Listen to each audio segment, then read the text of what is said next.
বাইবেলে প্রেরিত 10 অধ্যায়ে আমরা দেখি কর্নেলিয়ার বাড়িতেই এই অভিজ্ঞতা ঘটে। কর্নেলিয় ছিলেন এক রোমান সেনাপতি, ধার্মিক ও ঈশ্বরভীরু মানুষ। যখন পিতর তার বাড়িতে সুসমাচার ঘোষণা করলেন, তখন পবিত্র আত্মা নেমে এলো সকল শ্রোতার ওপর। তারা অন্য ভাষায় কথা বলতে শুরু করলো এবং ঈশ্বরের মহিমা ঘোষণা করলো। এর মাধ্যমে প্রমাণ হলো অজিহুদীরা ও পবিত্র আত্মার বাপ্তিস্ম পেতে পারে।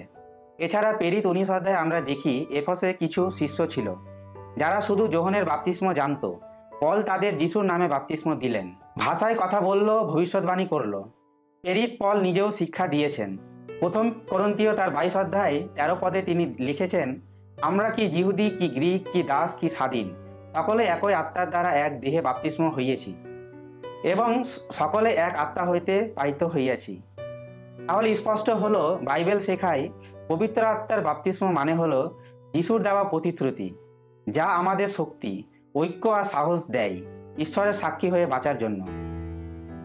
পবিত্র আত্মার বাপ্তিস্ম মানে হলো ঈশ্বরের আত্মায় পূর্ণ হওয়া, যিনি আপনাকে শক্তি, দান আর অন্তরঙ্গ সম্পর্ক দেন। আর আজও প্রত্যেক বিশ্বাসীর জন্য আপনি চাইলে ঈশ্বরকে বারবার বলতে পারেন, আমাকে আবার পূর্ণ করো।